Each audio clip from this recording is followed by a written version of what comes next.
wonderful summer's day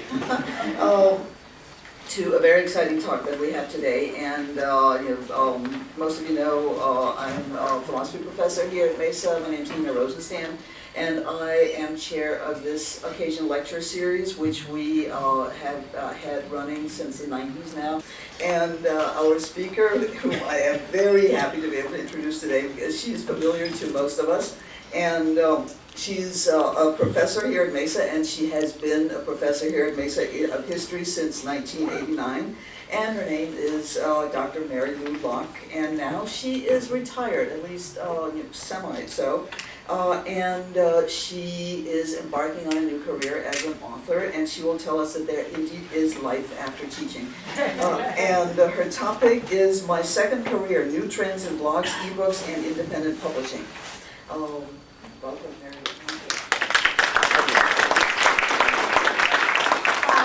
Hi. First of all, thank you all for coming out on such a beautiful day. It seems a shame to be inside, but I'm hoping you will find it entertaining and informative. I will try to keep this as brief as I can be, although I'm not known for being brief. And I will certainly try and leave time for questions at the end. I'm not a big PowerPoint person. This is probably the second PowerPoint I've ever done, so if I mess up, please be tolerant, but I did think it would be nice for you to have a few visuals to deal with. And essentially my topic today is to give you a little background with my experience in terms of being an author and a community college professor, some of the obstacles to becoming a published author if you are a busy community college professor or frankly a busy anything. And some of the ways in which the new technologies that are emerging literally daily are really changing the game in terms of any of you who are interested in being an author at some point in the future. And so I'm going to be talking about those changes in technology and then how I've been able to use them to become a published author. So first slide, and this is me as a child, as a bookworm. By the time I was 13, I was very well established as a voracious reader, and I was also established as a history aficionado. I got the 8th grade award in history. And by freshman year in high school, I knew what I wanted to do with my life. In fact, the freshman year you had to write a career paper and you had to pick a career and go out and interview somebody. And you got to understand, this was 1963, where most of my female students were going to become secretaries and nurses. And I chose that I wanted to be an historical novelist as my career. And I found in Pittsburgh, where I grew up, a historical novelist who had written these huge historical novels about people like Rembrandt. And I went and interviewed her in her book-lined room, and she talked about research and showed me her little file cards, because this was pre-computers and everything was little cards. And that was really my goal. And I was smart enough by the end of high school and into college to understand that you didn't really make a living easily as a writer, and so what I decided to do is to major in history. So I got a BA in history and an MA in history, and then when I was 30 and I was working on my doctorate in history at UCSD, and was still a voracious reader, and that point a voracious reader of mysteries, when I was working on my dissertation, I had a plot for a mystery. My dissertation was on working women of the far west at the end of the 19th century. And I was reading a diary of a domestic servant in San Francisco who was complaining that every morning when she got her one-day-a-week night out and she came back to the house, the doors were locked. And she had to sit there and wait, and knew that she was going to be yelled at because she wasn't going to get the breakfast done in time, because she wasn't going to get in time. And I thought, this is a locked door mystery. And so I came up with the plot when I was 30. But fast forward 10 years of finishing my doctorate and having a series of teaching jobs, and I was back in San Diego, and I had jobs as adjuncts. But for those of you who know the teaching profession, if you want to stay in a city, you don't want to move. My husband had a good job here. And you are an adjunct and there's a chance you're going to be an adjunct for the rest of your life, you know that academic publishing is not going to particularly help you. I had spent a number of years getting my dissertation into articles that I had published in reputable journals, but I really sat there and thought, you know, I could spend a lot of time in academic publishing, but it's not going to necessarily get me a job, and it's not going to get me higher salaries as an adjunct. And that's the point where I thought, well, I'm going to write my historical novel, okay? So I did. In a 6-month period, I took the original plot idea and I outlined it, and I took a continuing ed course at UCSD on writing novels, and I wrote the first draft of my novel. And then I got a full-time teaching job at Mesa. And suddenly I had no time. And the novel pretty much got put in a drawer that I would take out occasionally on summers and diddle around with it. And I made several stabs at getting it published. I had no trouble getting an agent twice. What I had trouble doing was getting it published. And so fast forward another 20 years, and I'm 59 at this point instead of 39. And I'm in semi-retire. And at that point, I finally had time. And I decided, I've been telling my colleagues for years, when I finally retire, I'm going to publish the novel. You know, they've been hearing about this novel for 20 years. Some of them even read rough drafts of it.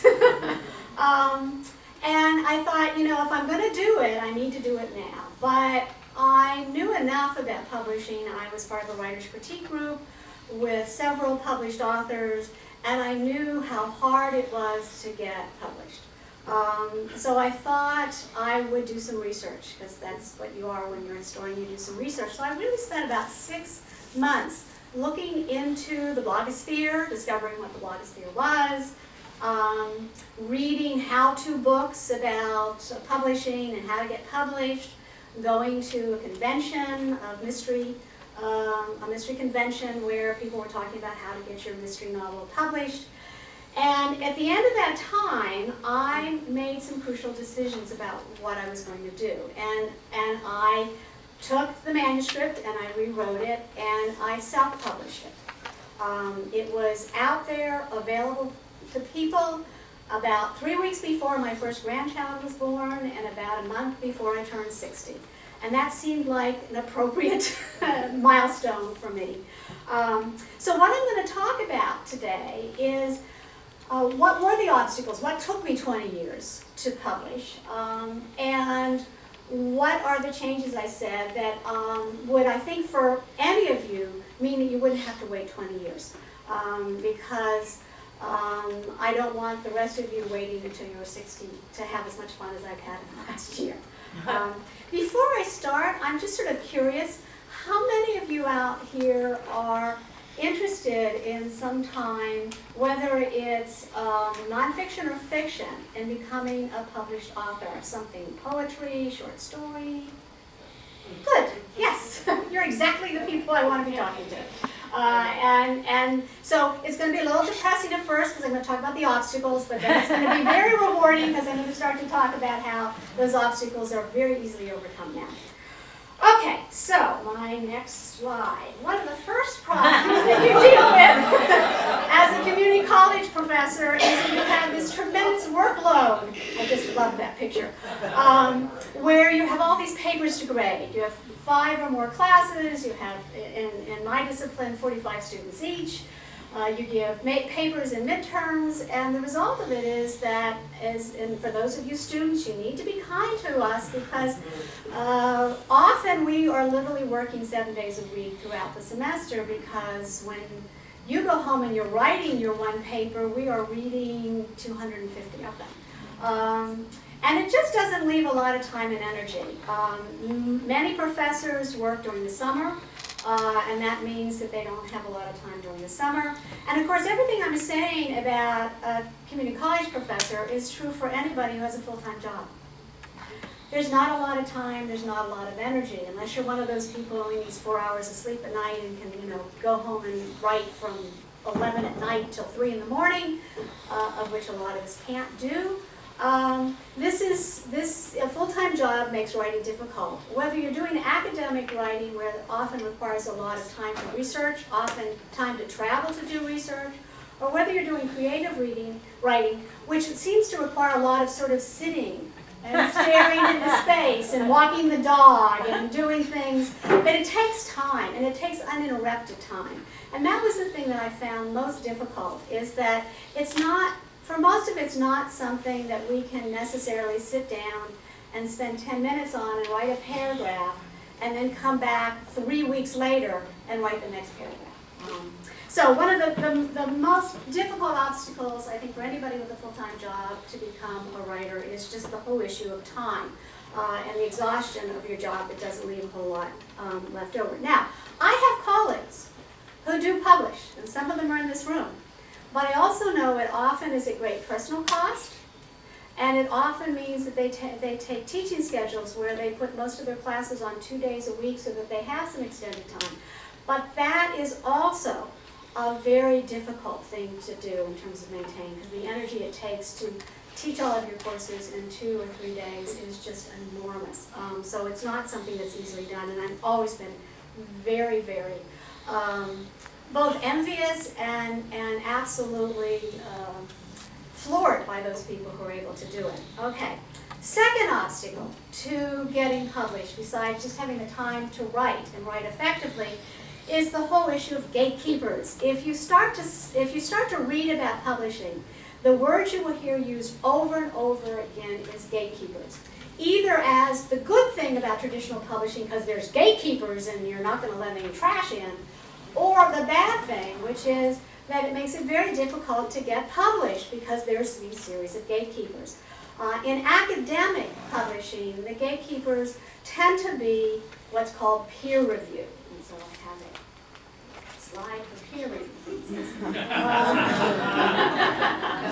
That whether you're getting a paper or an article accepted in a journal, or whether you're trying to get a monograph or a textbook accepted by a publisher, you not only have to convince an editor, but you have to convince peers, people who are experts in your field who read your work, that the work is good enough to be published. But there was this research that looked at journals and the routes to getting published in journals, whether you were somebody who just submitted blind, or whether you were somebody who was,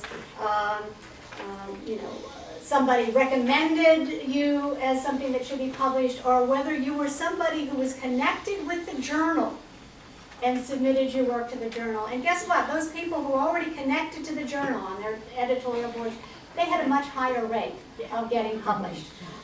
Although they had a lower rate of being cited.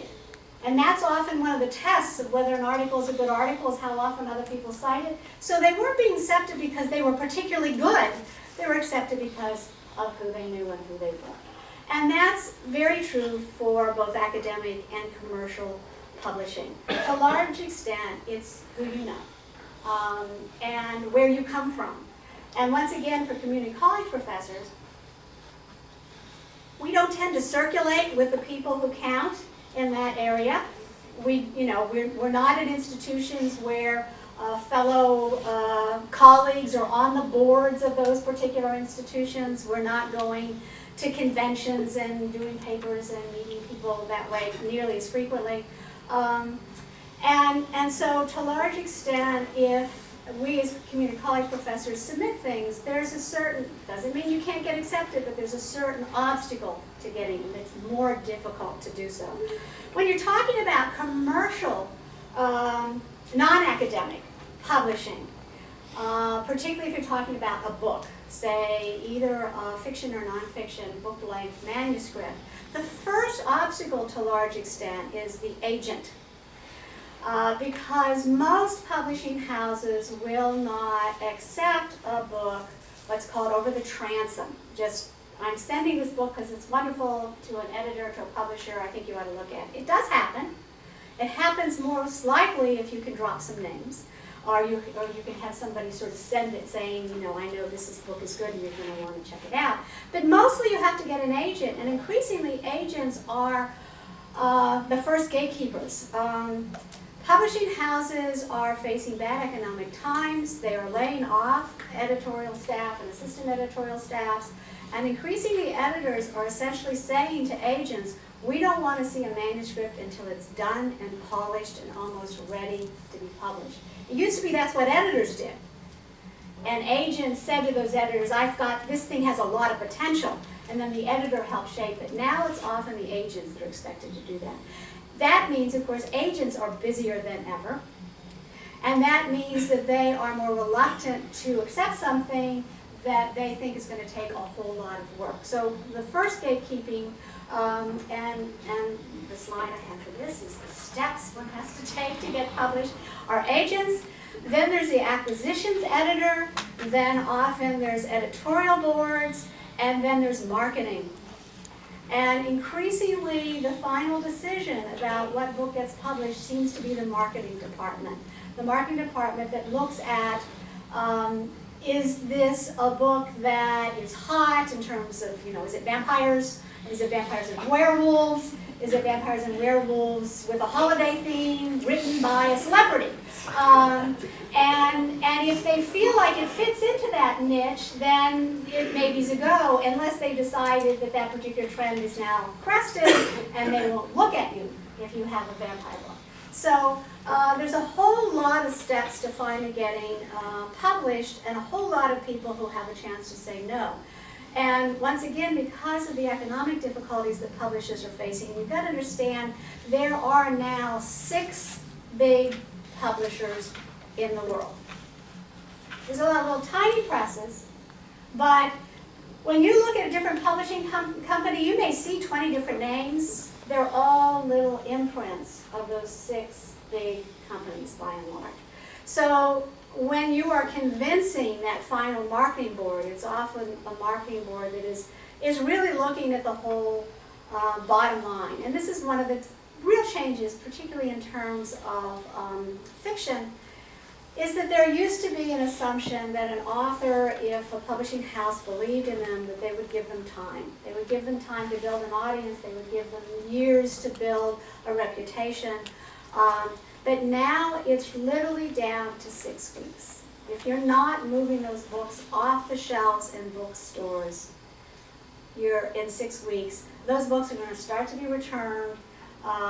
The numbers of books that didn't sell and returned are all part of now electronic databases that any publisher can look up.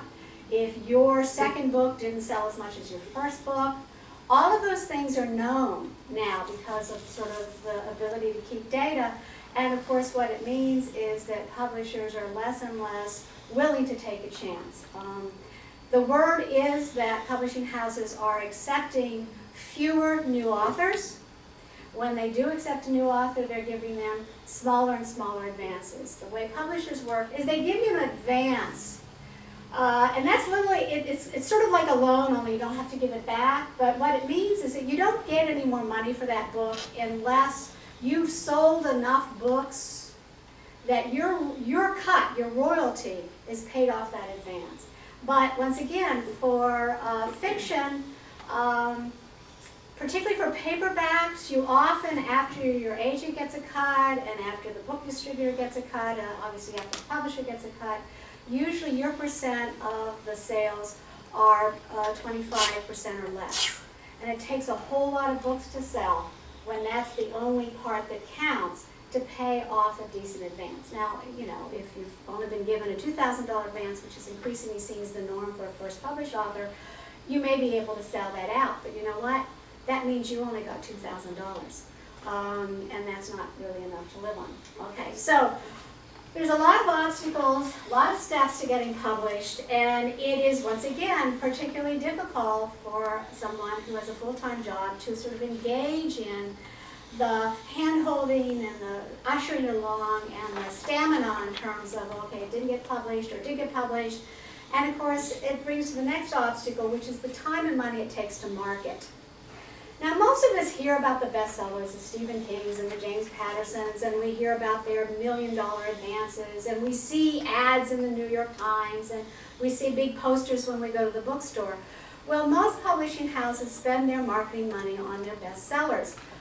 The ones they know are going to be bestsellers. And of course, one of the reasons they become bestsellers is because they have that marketing. And the effect of that, and they have to because they want to make back that advance. They spent $1 million or more for this book, and so they need to sell a lot of books. When they've only spent $2,000 on your book, they're not particularly interested in spending any more money once it's out there. And so to a large extent, marketing for most authors is to a large extent, once the book is out in bookstores, up to you. And that takes time. Authors do a number of things. They do book signings and book tours. But what that means in most cases is they've called bookstores up throughout the nation and had a little talk with them or sent them stuff in the material.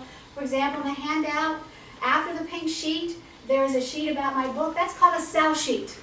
That's the kind of thing you give to people. I've just given them to you to convince them to buy the book, but this is what you also give to bookstores. And bookstores, you send them, or you give to a local radio host in the town where you're going to go and give a book signing at a local bookstore.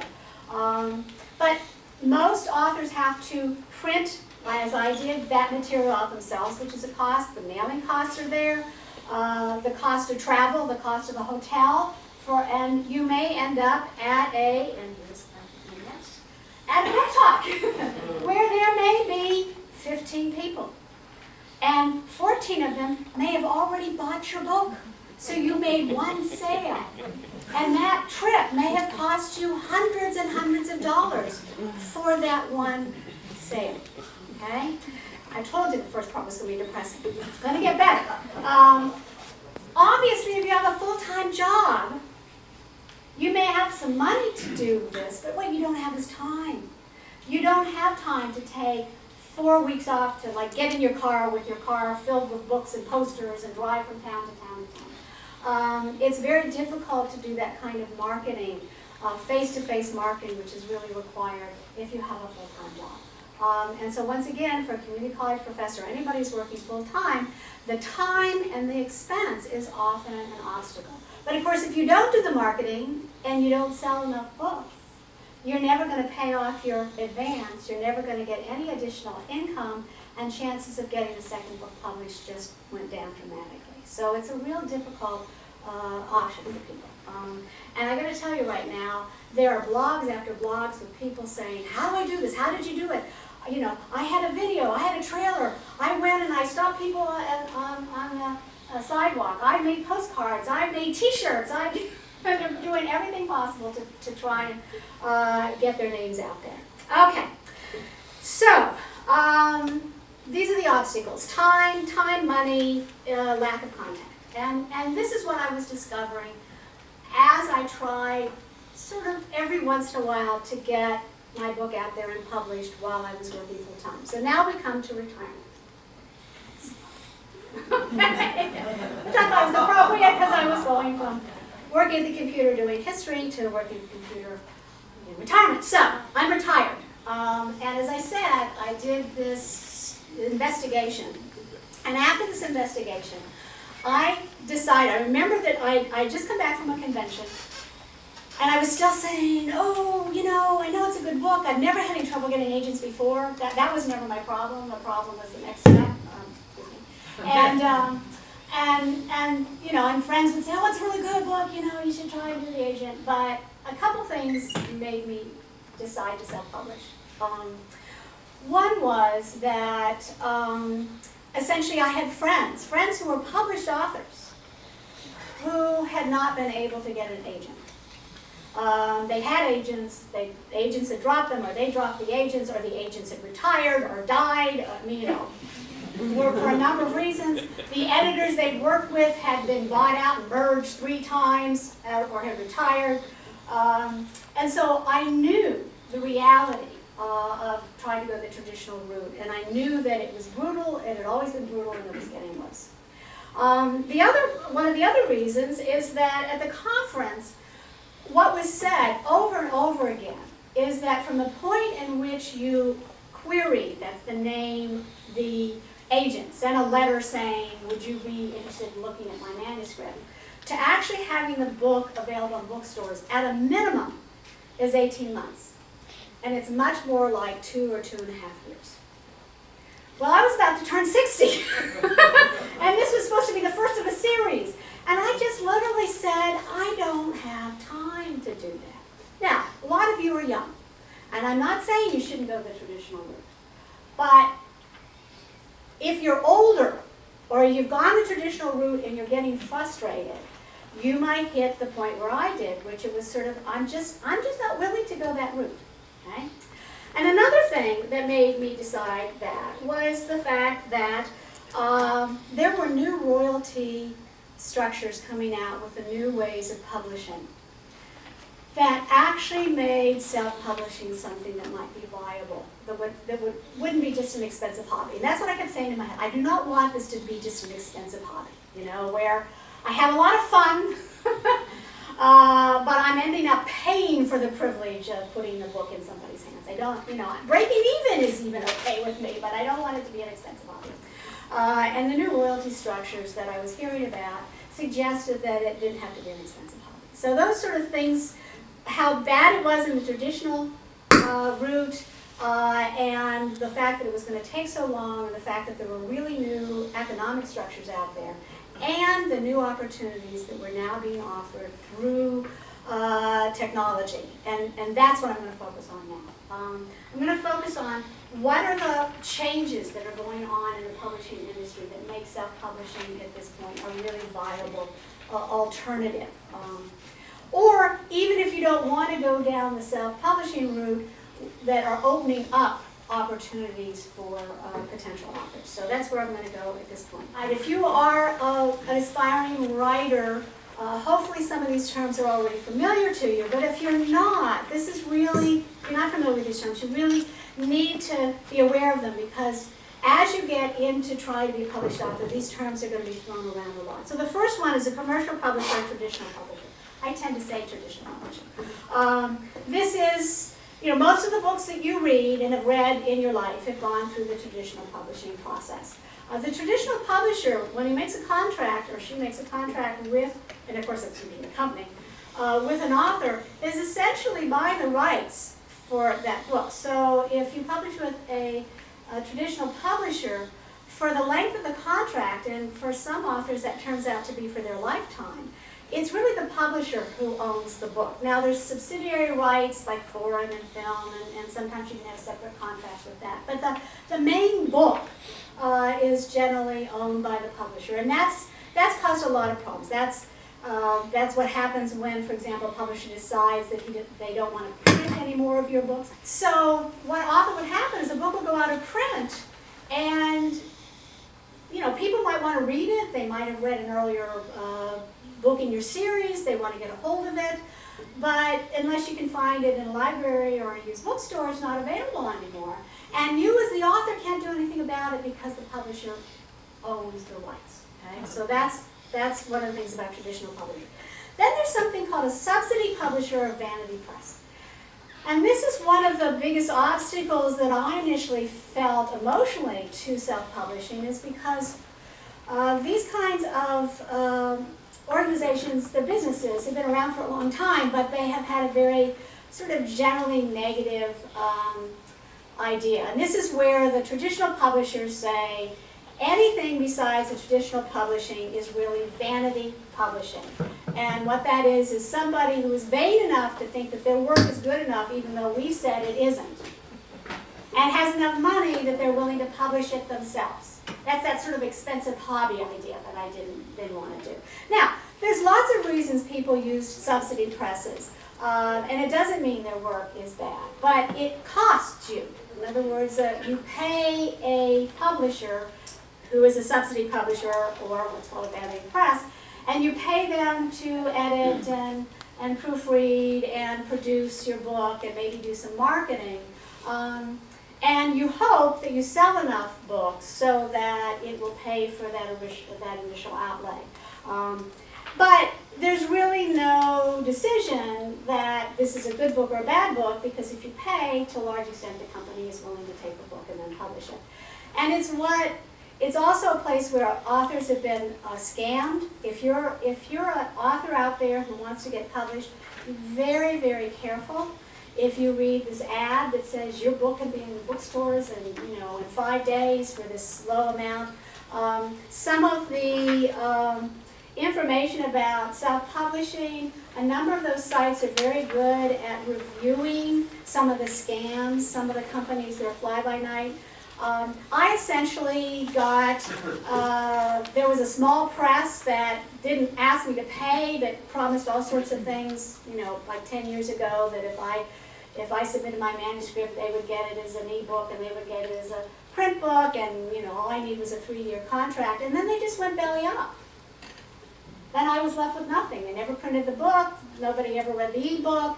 And it made it difficult for me to get an agent after that, because the agent's reaction was, well, you've been published, even though nothing was ever produced.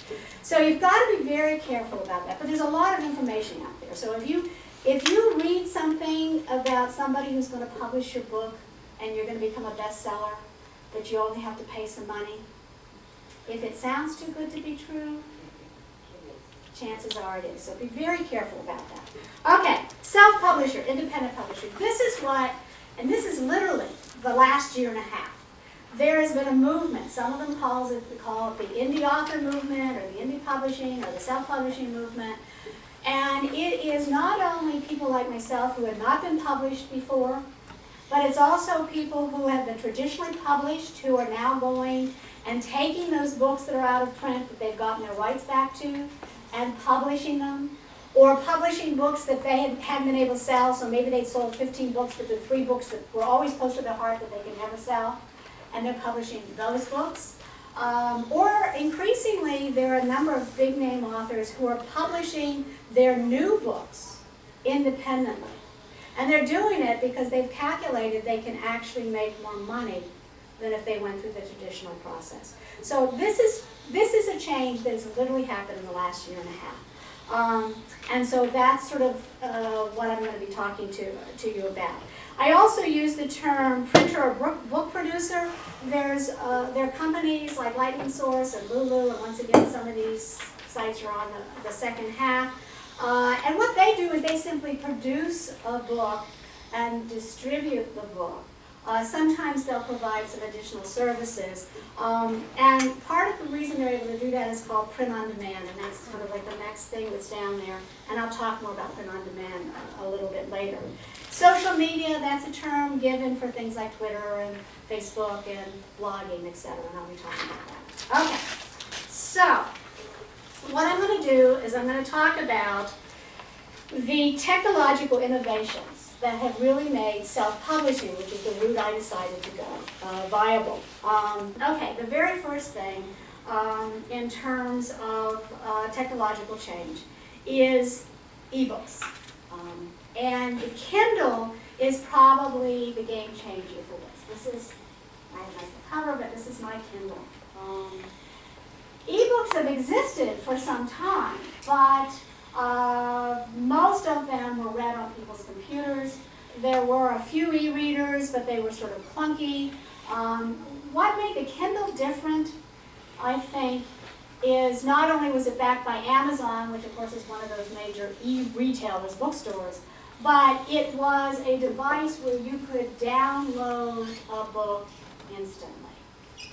And for me, that was the game changer. I mean, to be at the dentist's office, in the past it would be, okay, I'm almost finished with this book, so I have to take a second one.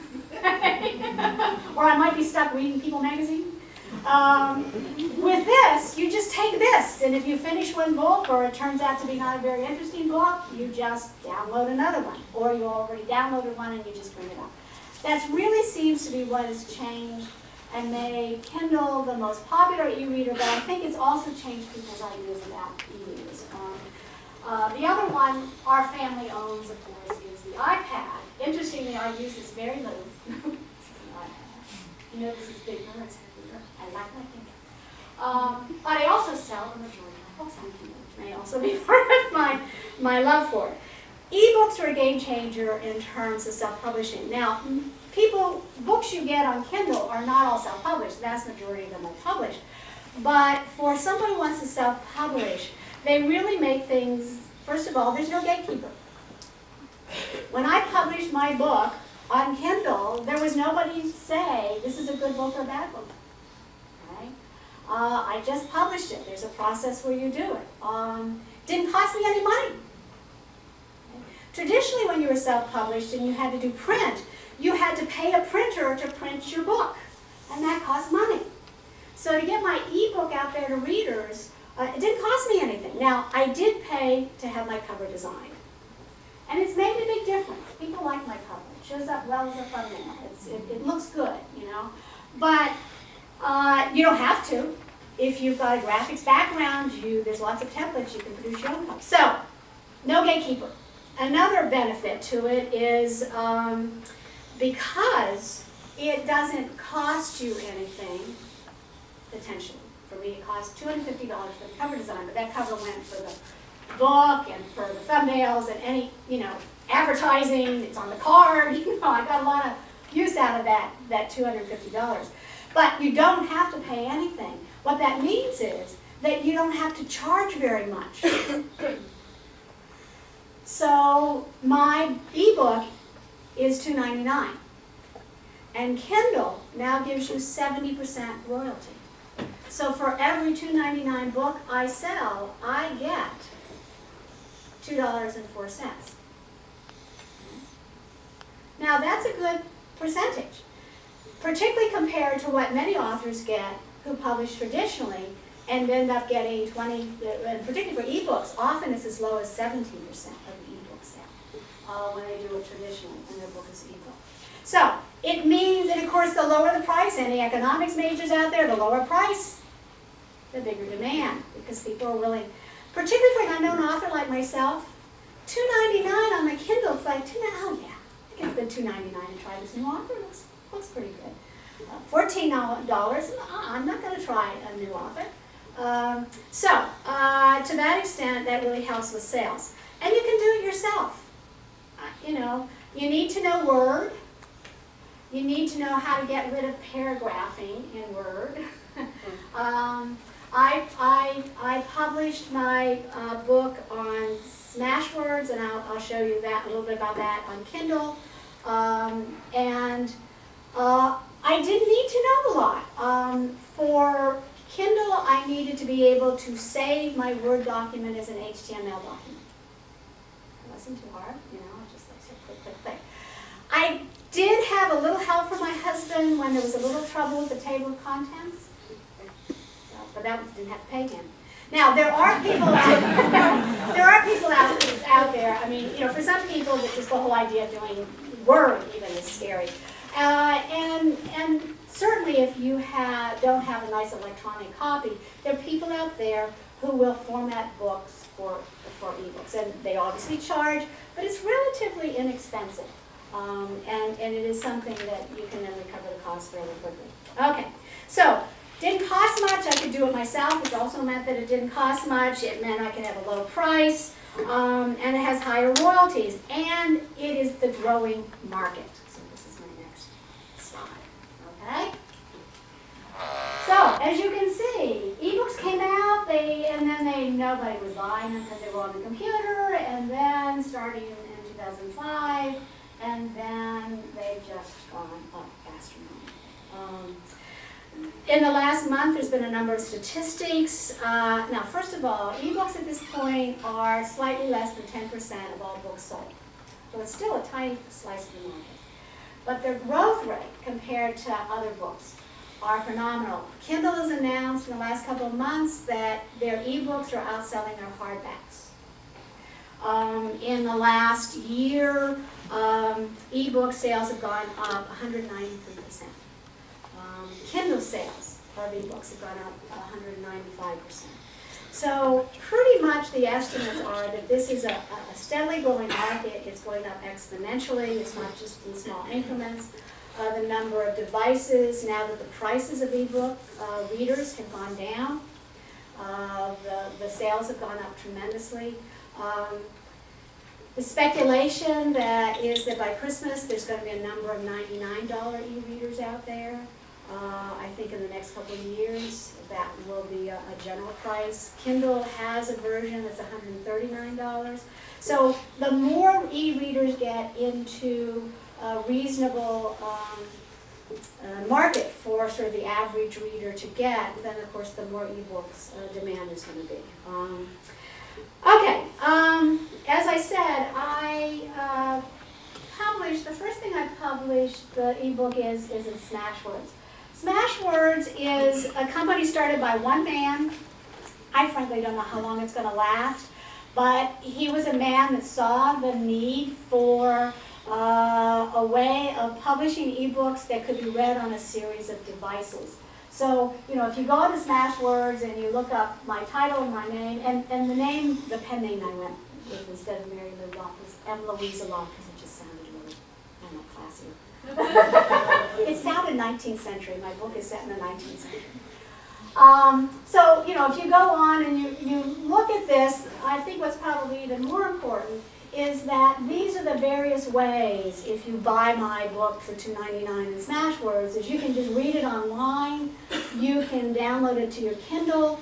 EPUB is what the iPad and iBooks use, so you can download it to your iBook. You can get a PDF, a nice crisp copy, and download it to your computer. And then, the Sony reader is and the Palm reader. So all of these are different readers that, if you go through Smashwords, you can download them onto the reader. Smashwords gives you 85% royalty if they buy it directly from Smashwords. But what Smashwords has also done is affiliated with things like iBooks. So if you go on to iBooks and you look up my name, Mesa Misfortune or Mesa Misfortune, it will come up, and you can buy it in iBooks. Now I don't get, obviously Apple then takes its cut, and so I don't get the 85%. I forget what percent I get. But nevertheless, once again, it's better than you're going to get for the additional royalty. So ebooks, amazing difference, and I think it is a market that is going to just expand. And for a self-publisher, it is the easiest venue, because it really just doesn't cost anything. And if you do it through Kindle, you get a really good royalty rate. Okay. Print on demand is the sort of second innovation. And this book is a print on demand book. Print on demand technology is a way of printing through digital printing that permits traditional bookstores, as well as somebody who wants to self-publish, to publish one book at a time. Traditionally, if you were going through the traditional route or self-publishing, you had to go to an offset printer. And offset printing is expensive unless you do it in bulk. The more books you order, the cheaper the price. But for, say, a self-publisher, that means you're sitting there saying, I don't know how many books I'm going to sell, 500, 1,000. If I only buy 500 books, if each book costs me so much, then I have to price the book pretty high, which means it's going to be hard to sell those 500. But if I buy 1,000 or 2,000, the price goes down. I can put the price down, but where am I going to store all those books? In my garage? What if the bugs get into it? What if it floods? And if I store them and I don't sell them, then that was a capital outlay, because you had to pay for all those books right up front. And that was, of course, part of the problem for traditional publishers, is they would say, we're going to give you $2,000 and we're going to do a print run of 10,000. Oh my goodness, at the end of 6 weeks, 4,000 of them came back and they're sitting in our warehouse and we're having to pay taxes on them. Next time, we're only going to print 5,000 copies or 3,000 copies. So print on demand is going to change traditional publishing as well as self-publishing. There's two major houses that have already announced in the last 2 months that they're going to a print-on-demand option for their backlist, which means that once a book has had its first flush of sales, that instead of having ordered 10,000 copies, maybe they'll have ordered 5,000 copies, and then they will continue to print it on demand, which literally means somebody wants to buy it, they print the book and they send it to you. That's the way my book is. My book is through something called CreateSpace on Amazon, and if you go to Amazon and you buy my book, they print it and ship it to you the next day. I'm selling enough that they may actually have 3 or 4 on hand, but by and large, that's what they do. And they're not hardbacks, but they're not bad. They're not, and it's one of those things where, to a large extent, they have the ISBN in the back. They look like any trade paperback. And to a large extent, most readers aren't going to say, ooh, that's not a written published book, I'm not going to look at it. So print on demand is an innovation that means that, once again, I didn't have to do capital outlay. I didn't have to come up with thousands of dollars to buy my boxes worth of books. When I want to, for example, have some books to give to the Mesa bookstore, who then sells it on consignment, I buy it from CreateSpace, and I buy them at cost. I get an author's cost. It costs, according to them, CreateSpace $4.88 to produce this book. Then Amazon, if you buy it directly from Amazon, takes its cut as the bookstore. And then I get 40% royalty of the sales price. Okay? If I buy the book, Amazon doesn't take a cut for it as a bookstore, it just does the production costs. But I don't have to get 1,000. I can get 10, I can get 5 at a time. And it makes a really big difference. So there's no initial outlay, there's no space constraints, I don't have to have a warehouse, I don't have to have a garage, and I can change the editions. When I first published this book in December, one of my friends, and I edited it, and I'd had like 10 different people proofread it, and I had read it out loud twice. I did all the things one does to make sure that you don't have a lot of typos. And my best friend across the street, who's very anal retentive, brought it back to me with 20 typos. Oh, well, I just made the changes and uploaded a new version. So there's about, maybe 40 books out there in the world that have those typos. But everything that you buy, those typos are gone. You couldn't do that with traditional publishing. And if you paid for 1,000 books, you were going to sell those 1,000 books. And every one I knew I would have handed out saying, now ignore the typo on page 3. And I'm sure there's a few typos that are still there. And I've even noticed one thing where I said east and I should have said west. And at some point I'll probably put out a new edition. Like when the second book comes out and I want to say something about the second book on the first book. Print on demand makes that possible. Okay, so third innovation, how we can find electronic retail bookstores. That has really made a level playing field for self-publishing. Okay, electronic retail bookstores. And when I'm talking about that, I'm basically talking about Amazon. Amazon's the biggest. Amazon, whether it's through the Kindle books or through its regular books, is the biggest online retailer. As many of you put your hands up, I think probably many of you have bought a book on Amazon.com.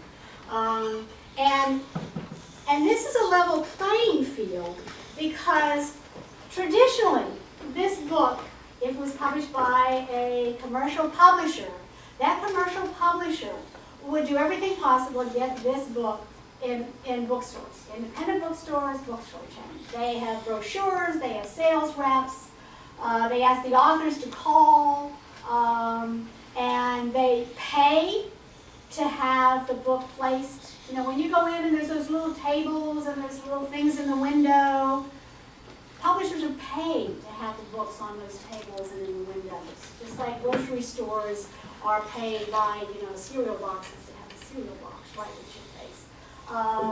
And so, if you're self-published, you don't have that big publisher paying, you don't have that big publisher sending brochures, you don't have that big publisher, sending out sales reps to all the different bookstores saying, this is the new hot mystery, you ought to get it. So in the traditional bookstore realm, as a self-published author, I'm at a terrible disadvantage. Most bookstores will not carry self-published books. They'll do it if they really have a chance to look at it, but I can't go and visit every bookstore in the nation and show them my book. Yes, my sister-in-law has the book in Elizabeth City, Virginia, because she went and said, you really want to have this book. I have 2 bookstores in San Francisco. that are selling it because this is an historical mystery set in San Francisco. And when I saw them personally at a convention, and they looked at it and they said, oh yeah, I think our tourists would like that. 2 bookstores in town. And I haven't tried the other bookstores, at some point I may. But by and large, if you're self-publishing, if you have to sell your books in traditional bookstores, it's going to be very difficult. But increasingly, of course, people are not buying their books in traditional bookstores. Traditional bookstores, like Barnes & Noble, is facing bankruptcy. Independent bookstores are failing.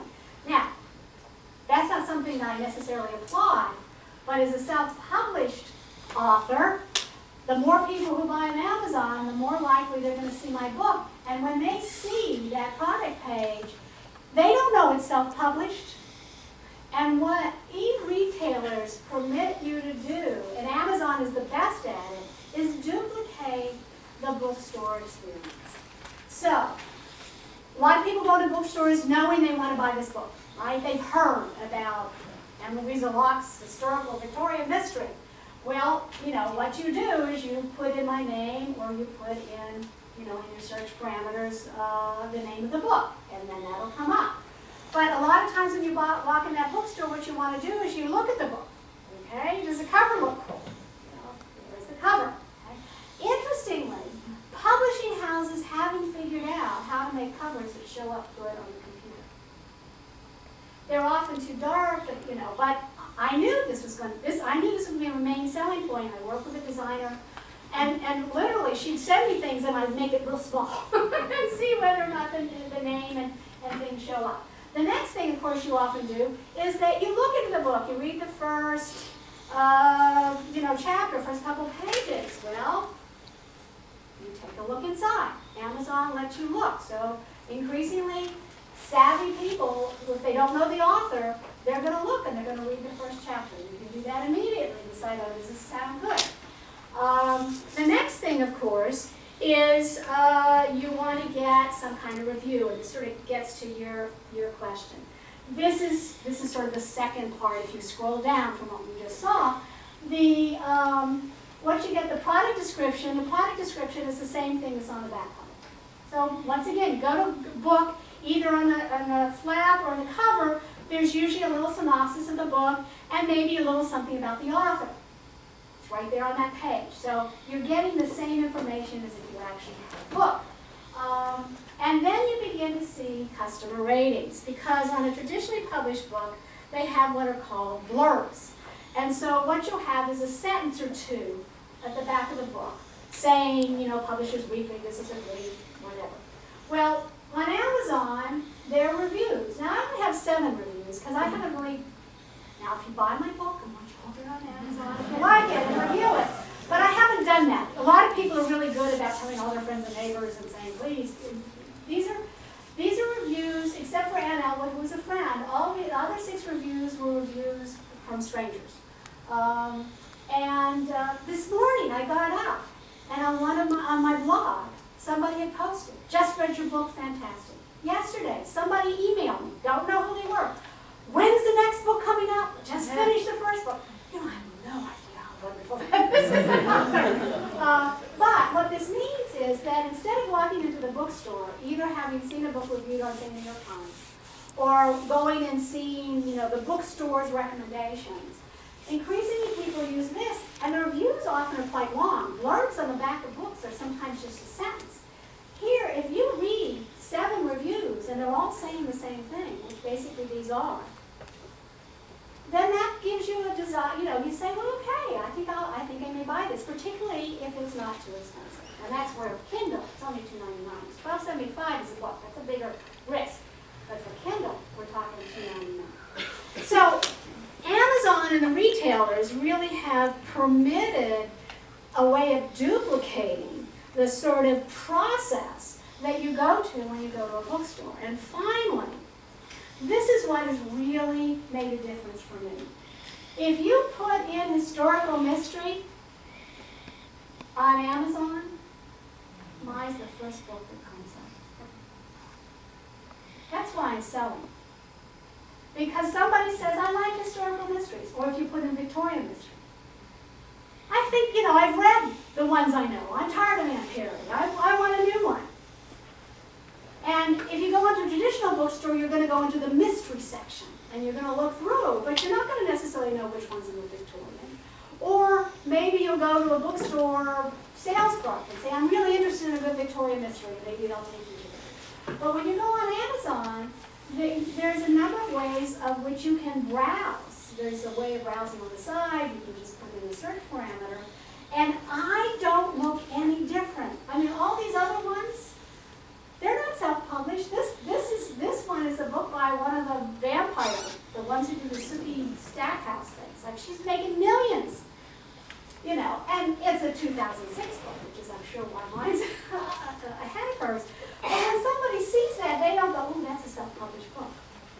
They just say, wow, this is the bestseller in this category. So, going forward, and marketing. Okay, so I'm going to talk about marketing, and I'll go to Twitter for you.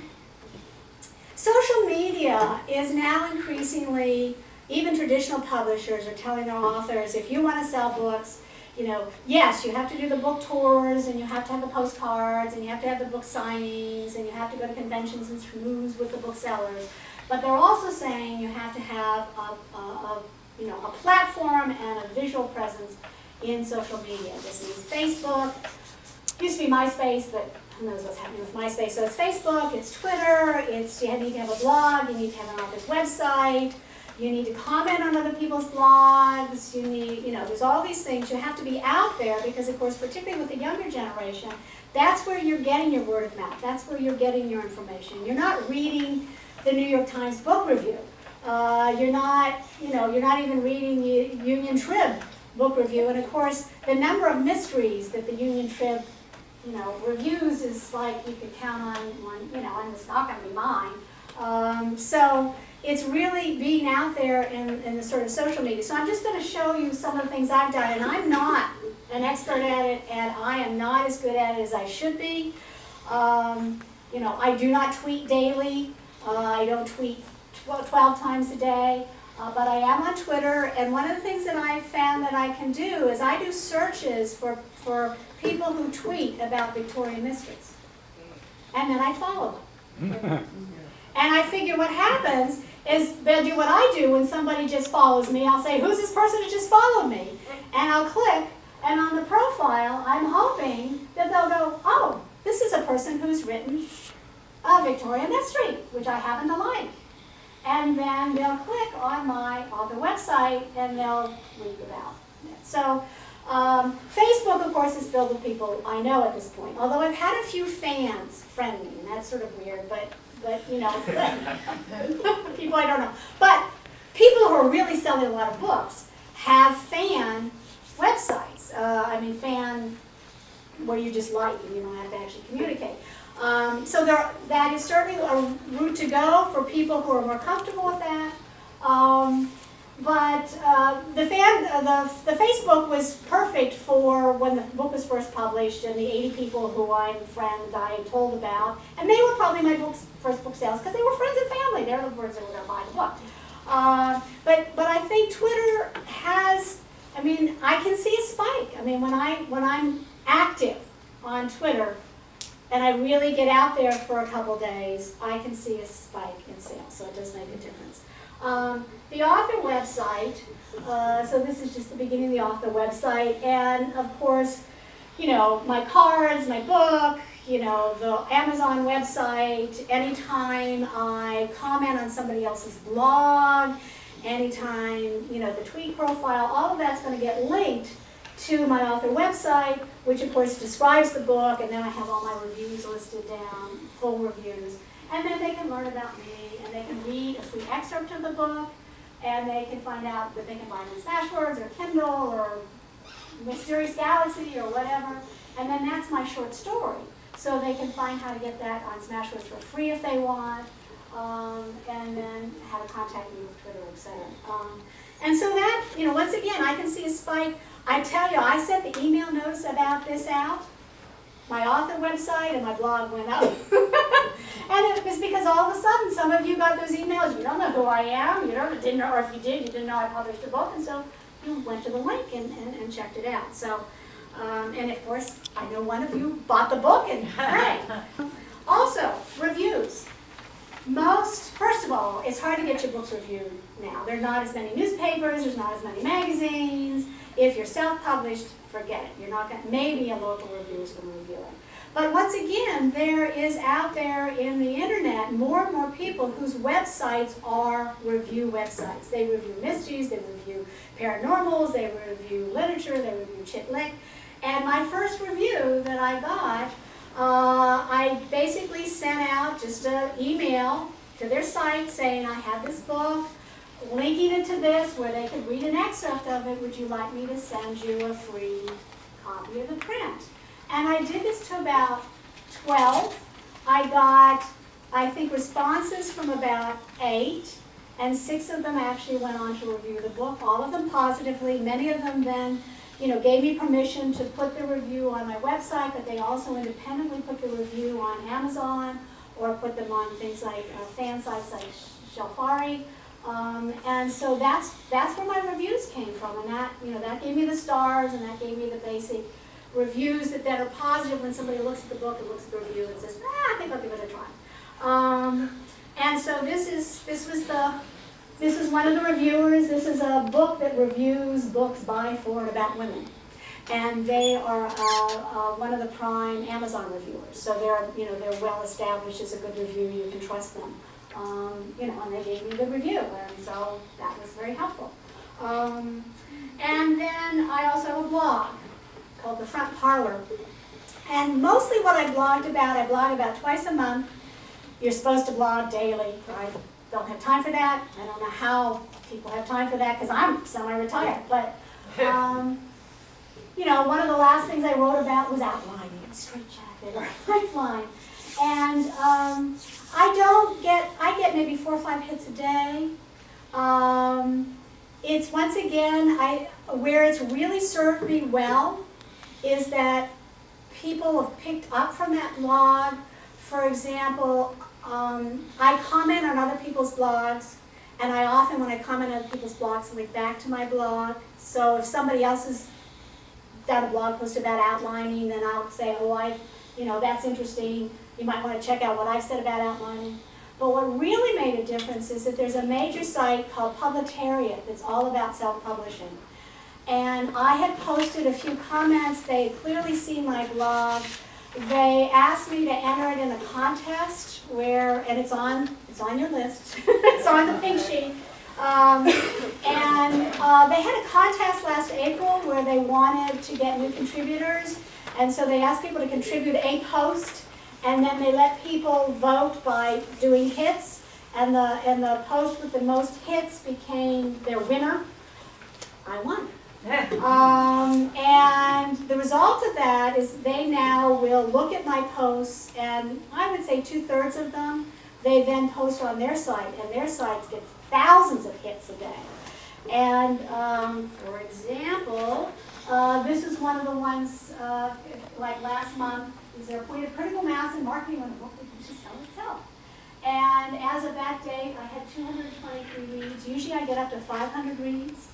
So that's 500 people who've read it and then are linked back to my author page in my book. And in that website, they rotate my book, like the picture and an ad for it, through every day. So it's a free ad for me, which I assume I pick things up for. I also, as a result of one of my posts that showed up on Publitariat, somebody did a long interview and put it in their e-zine. Now this is not, this is a hip-hop internet magazine. And it's like a 10-page interview about my, and I would never, that's a market I never would have found outside of the use of blogs and stuff. Now, I don't know if any of them ever bought my book. I mean, it may have been not a market that isn't all interested in it. But it is sort of one of the ways in which you can make contacts that I find much less difficult when I have to say to somebody face to face, would you like to buy my book? I just feel, it's like, it just feels weird. But on the internet, it's just a different experience. It's just sort of, you talk about, you engage in the conversation that's going on, and if they are interested in following the link, fine. If they're not, fine. So I find marketing on the internet doesn't take as much time. It's easier to do it in small chunks. It's easy to do it, for a couple days and then not do it for a couple days. And I just find it emotionally much easier to do than hustling out there in the sort of traditional way. Okay, so I'm just going to end with, this is the cover to my short story, which features people from the book, but it also features a Boston Terrier. And I'm just going to give you some stats in terms of how successful I've been, and then open it up to questions. So, as of October 31st, the book was out in December. The first couple months I sold maybe, 20 books a month to friends. And then April, things changed. I got my first review in April of last year. I was smart and lowered my price from $4 to $2.99. I got picked up by Publitariat, so I started showing up on that blog. And I published the short story, which meant that people could either for free or for 99 cents get a taste of it. Those three things all happened in April, and my sales began to really jump. So as of October 31st, I've sold 2,147 books. 2,147 books, and made over $4,000. And I've been averaging for the last 3 months 14 books a day, which if I continue that over the next year means about 5,000 books in a year, and probably around $9,000 in that year. And if the second book that I'm working on is out, the stats suggest that the sales of this will go up. But it also means that by that time I will have had, hopefully, 7 or 8 or 9,000 happy readers who will all want to rush out and buy the second book. And I will continue, when that second book is out being read and by beta readers and stuff, I'll probably put another couple short stories because I really think that was useful in terms of marketing. Oh, one thing that also really made a difference is that there's a Kindle website, there's a lot of Kindle websites, but there's one called Kindle Nation Daily. And he features, he's actually, the blogger featured short stories, and I commented on his blog, and he wrote me and said, why don't you submit either a chapter or short story? So I submitted Dandy to Text. So last July 4th weekend, he featured Dandy to Text, wrote about it, put the whole short story on his website, said, if you like this, you ought to look at the book. And in 2 days, I sold 187 books. And that's what got me up to #1. And I've stayed there ever since. That was nice. If they hated Dandy to Text, it wouldn't have made any difference, but they like Dandy to Text, and so, you have to have something that people enjoy, but the opportunities are so much greater than traditional publishing had ever offered me. So, questions? Yes? It's kind of unrelated, but I was just curious how big is the book and how big is the short story? Are there like 500 Okay, the book pages, is or like 320 pages, 324 pages. And it's 6 by 9. So it's words, it's over 100,000, so it's actually fairly long for the genre. Dandy to Text, it's not in print, it's only electronic, and it's short. It's probably, I forget, maybe 6,000 words or something like that. And that brings me to one of the points I did want to make. One of the reasons I think self-publishing and electronic publishing really have changed the game is that it hasn't just gotten rid of a lot of those gatekeepers. Because the bottom line is if you write something that's not very good, it's just going to sink. It's going to sink on Amazon. People are going to look at the first page and it's going to sink. And you're not going to sell very many books. But it's permitting people to play with how to write. So for example, Kindles has now put up something called Kindle Shorts, which is, I think, above 10,000 words and below 30,000 words. Well, for years, what people would say is, my book was really a novella, but who's going to, publishers don't publish novellas, or I have some short stories, but it's really hard to sell anthologies. But now you can put the short story out, you can put the novella out, people will read it on an ebook. They'll pay 99 cents for it, they'll pay $1.99 for it, and you get your writing and your reputation out there. You can play around, people are beginning to collaborate. People are writing books together and taking, characters from one of their fiction books and the other author a character from the other fiction book and putting them in the same mystery. A publisher would not have gone with that, particularly unless they were really big name publishers. So it's permitting people to play around with the writing form. You can publish poems. Poems are very difficult to get published. You can publish anthologies of poems. And you can do it and get your name out there. Now, in some cases, it may get you a traditional publishing contract, and that has happened, and that's great. But it also means your work doesn't have to sit in a drawer. You can grow, you can get feedback. Some publishers are publishing their chapters and getting feedback in the writing process. So that, that the blogosphere is their critique group. Same thing with academic publishing. There's something called open access publishing where people are beginning to argue that rather than going a process where you do your research, you do your writing, and it doesn't show up in an article for 3 years, at which point it's outdated, that you put it up and you don't go necessarily through the peer review process. The review process is that the other experts in the field, the graduate students, comment, and then maybe you'll change it before you try and get it regularly published. So I just feel like the opportunities for writers have just become, the universe. And there's really no reason why, even time should limit you, because you can write a blog, you can put up a short story in a relatively short period of time. And you don't have to wait the 6 months it takes or the year it takes to write the book. Another proselytizing. Yes? Did you find that when you were teaching full-time you had the creative energy to write? I did in summers, and I think I could certainly see, doing what I do now. I've tried to limit the sort of reading other blogs and commenting to like a half an hour in the morning and a half an hour before, before I start watching my hour of TV before I go to bed. So I could see doing some of that, being engaged in that level of writing, and then being involved, those weekends you have off. It's still hard as a community college. I'm just thinking the chances of writing something and therefore having a motivation to do more when it becomes summer or when you look towards retirement or whatever is great. Any other questions? The font's different there. So you produced the one on the right there? My designer designed the second one, and she What? just decided to go with a different font, and I was okay with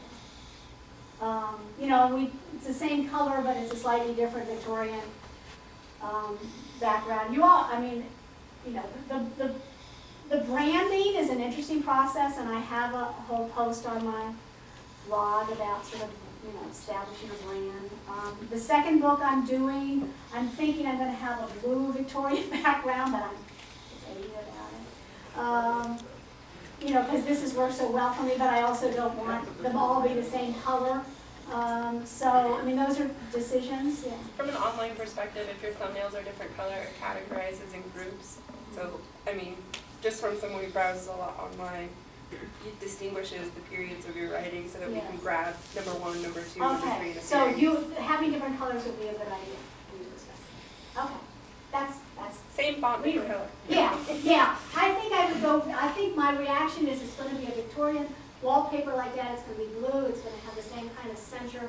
Everything else that we say is just going to be a little black. That's where I'm going. But the book is only third done, so I got some time to decide. So a Victorian San Francisco mystery, was that a conscious choice by you? Who came up? That's pretty damn good, right? Yes.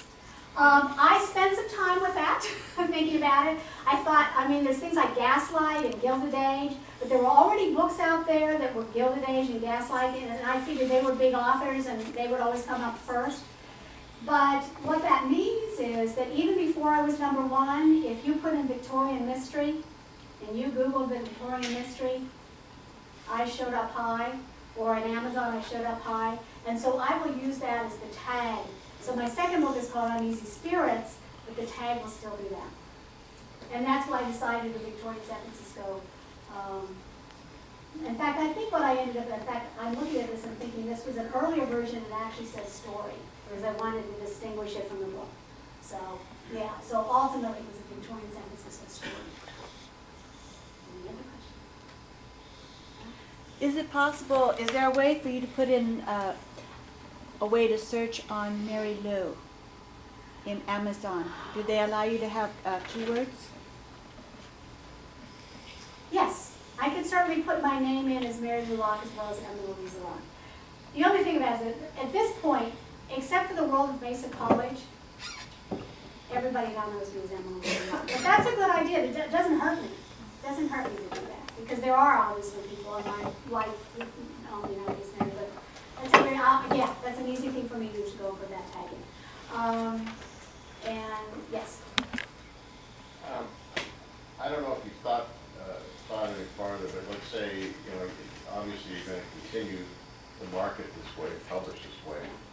Have you thought about also, at the same time, trying traditional route?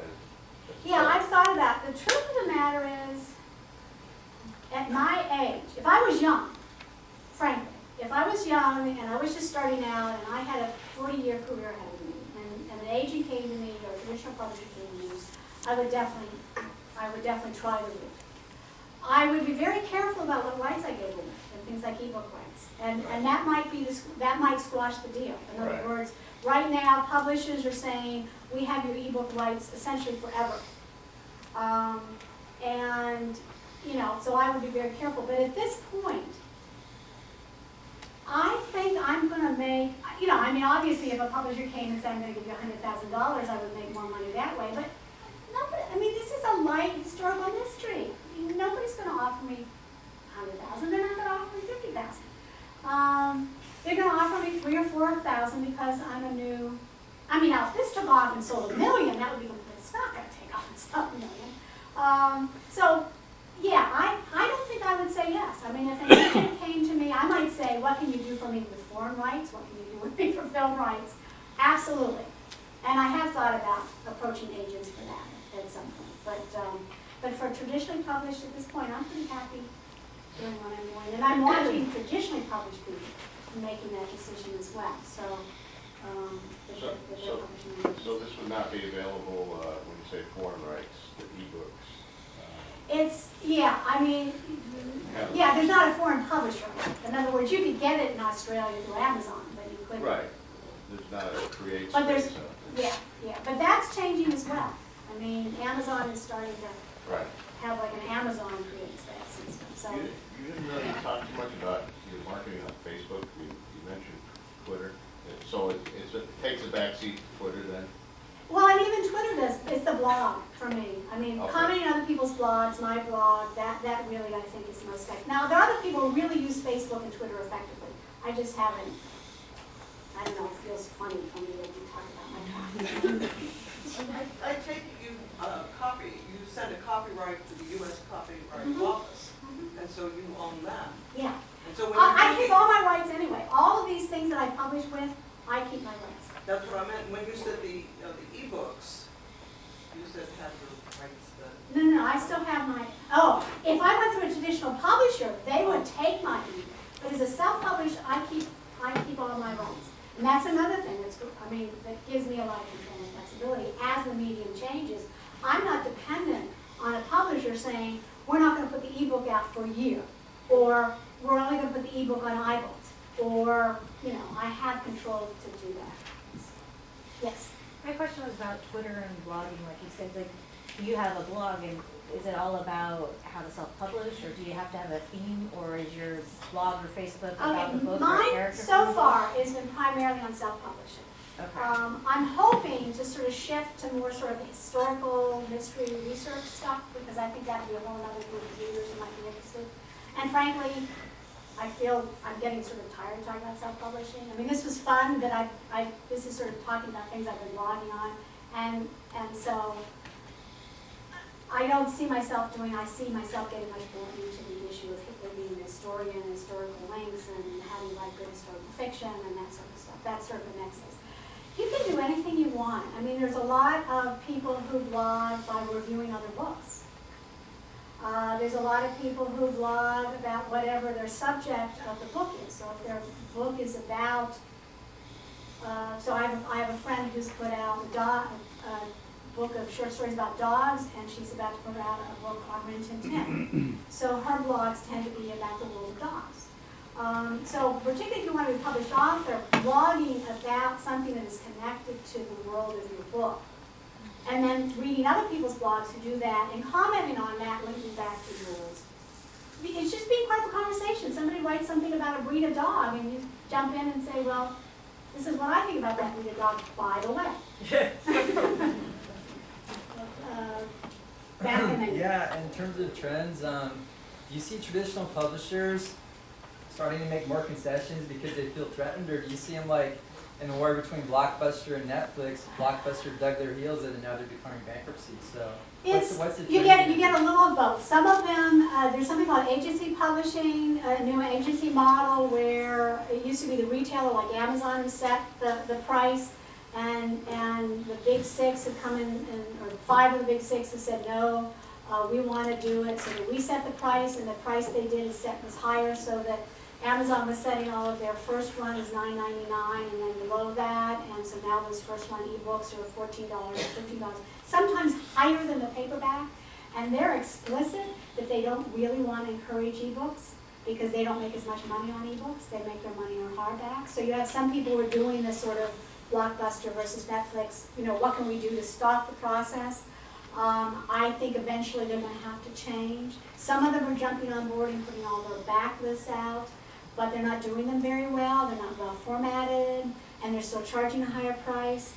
The readers are in the internet age. The readers are really savvy, and so a lot of that's not being tolerated. So I think some of them are going to survive, some of them are not, some of them are going to adapt. It's changed so fast. I don't have a good way of predicting. And if you go in the blogosphere, every day there's a big debate on that. Just that question. Yes. If your book had illustrations, can Kindle handle that? Yes, it's not as well. And that's one of the benefits of the iPad, and I think will make a difference. And Barnes & Noble's Nook has just come out in color. And I don't know if Kindle's going to do color for a while. So if you have illustrations, it's harder to format. I would be more likely to go with a professional formatter. And they often charge within, less than $200, so it's not an enormous expense. I would definitely, think about getting professional advice if you had illustrations. But one of the things that's true even with Kindle is that, the Kindle app is almost everywhere. So it doesn't show up very well in Kindle, but that doesn't mean that you couldn't put the illustrations and it wouldn't show up beautifully when it showed up on something like Apple. What about the price? Would it change the price? If you're self-publishing, the price is up to you, and people are all over the place. In other words, $2.99 is sort of the wisdom of some of the people who have really been most successful as the best impulse. If you're not well known, or you want somebody to try a series, $2.99 seems to work really well. But then there's a whole debate about, is that devaluing the book, right? If people get used to buying books for $2.99, will they ever be willing to pay more? My argument is, when, people like sales. When I go out to buy clothing, if it's it's a brand name clothing that I've had before, I may be willing to pay full price. But if it's something that I don't know, and I don't know the quality, if it's on sale, I'm more likely to buy it. And so that's my philosophy, is that, if this is 7 years from now and I have 5 well-established books, I might do it more than $2.99. But people have really played around with it, and it's a real choice. If you put it too high and your sales go down, then you're not necessarily making more profit. But once you set the format, whether it has illustrations or even some color in it, then it's up to you to charge the price. Oh, yeah, if you're self-published, absolutely. Absolutely. And then you can change it. You can go on the next week or the next month and change it. Or you can put up a new edition with new illustrations. That's the other thing, it's gonna make it really easy if you've got something that's really time sensitive to put a new edition on. Yes. So do you think that these, the Kindle and the Amazon and all that thing are equally useful if it's academic stuff? No, no. I think the Kindle works really best for fiction. Uh-huh.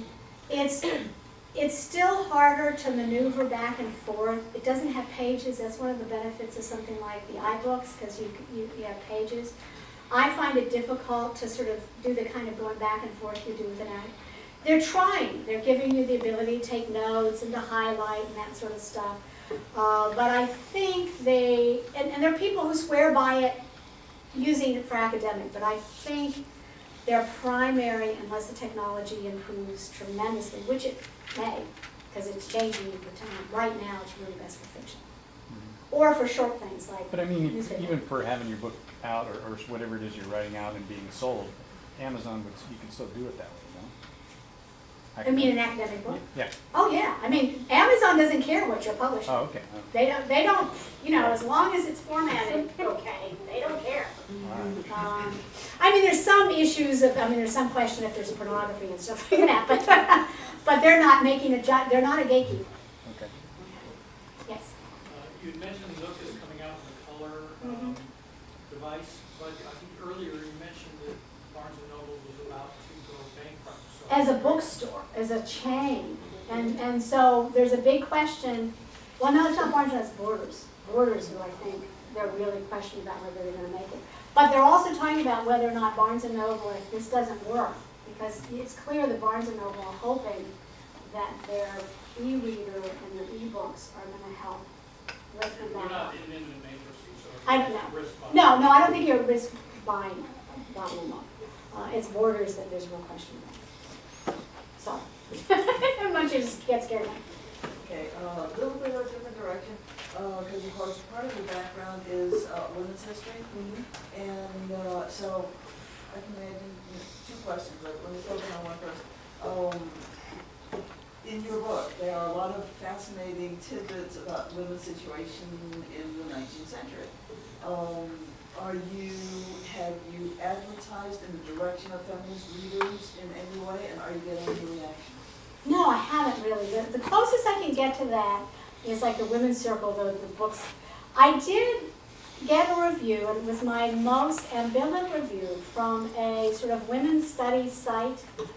And it was funny because the review was half-hearted because they felt that I described Golden Gate Park, and they said, don't you know it wasn't landscaped until like 1890s.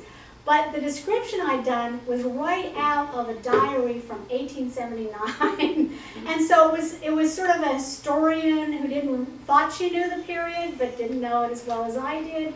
And when you write historical stuff, it's so interesting. The stuff that you completely made up, people completely buy. The stuff that is absolutely rooted in research, they'll go, they didn't have chewing gum back then, So, which is one of the things that I think I'll start blogging about as I'm getting the second one. But yeah, my purpose always from the beginning was, I'd written this dissertation on working women in the Far West, and I thought, I would really like to get a book out that highlights the major female occupations. So the first one, domestic servitude is one of them, which was sort of the major urban female occupation. The second one, Uneasy Spirits, is really going to examine the world of spiritualism and transmediums, which in San Francisco, if you look at San Francisco Chronicle for 1879, there's probably 20 transmediums, fortune tellers, transmediums, spiritualists, and most of them are female. It was sort of a female occupation. So I'm sort of exploring that world in the second one. The third one, I'm probably going to deal with teaching. Both one of the women in the boarding house is an urban school teacher, but I'm going to have Annie go sort of undercover as a rural school teacher because there's going to be a rape in a rural area and stuff. So yeah, I'm obviously dealing with feminist issues. But no, I haven't really particularly pursued that. Because you could. Okay, another good idea. I'm getting good ideas here. This is good. I've got Mary Lou in my tag. And Did somebody else have any? Okay. Yes. Not to steer the the conversation away from very interesting Victorian details that I love, but how does the accounting end of this work? How are you getting paid? Okay, I just got a check from Smashwords yesterday for $65. Amazon and CreateSpace, which are two different entities, I mean Kindle and CreateSpace, but they're the same company, but they direct deposit, so once a month. Now, one of them is always a month late from the sales and one's 2 months late, but every month I get direct deposit, and I'm at this point getting like $700 a month.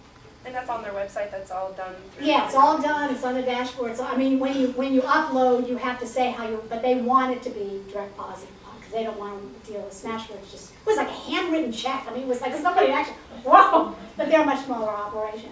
And it means that, and they have they put sales reports out, so when it comes tax time, all that information is out there. They've done the sales tax, so I don't have to worry about sales tax. So, yeah, that makes it easy. Yes. And as far as editing the book, you said you had lots of friends read it, but how did you didn't have a professional editor? No, and I would recommend anybody who is particularly a new writer that they hire a professional editor. But on my blog post, I had how to be your own best editor. Part of this is a book that was edited off and on over 20 years. I'm a college professor, which means I spend a lot of time editing other people's work. I'm not talking really so much grammatically. I mean things like spelling, proofreading. but like just knowing that the book is ready and there aren't holes and Critique group. I'm in a critique with people with published authors. So you did a lot and of and then a couple of my women's historian friends were also beta readers, so that they could make sure I wasn't making stupid historical mistakes. And you want a lot of eyes to have looked at it before you. And that's the thing about self-publishing. I have friends who say, when I used to go through the traditional, I think, well, when it's finally published, if it was bad, the agent or the editor or the copy, proofreader would have found it. And now it's all up to me. And that is, And I'm glad in some ways that I didn't publish it the first draft, because it's so much better than the first draft. Yeah, because you did a lot of your further marketing through your reviews, so if you put it up early and now you got like 7 bad reviews. Right, and what you would do is you would take it have to down, retitle and you would make those changes, and you might even go back to those reviewers and say, would you review it again? Yeah. And you could do that. Okay. But yeah, you want a lot of eyes to look at it, and frankly, if you were, it might be worth a professional editor.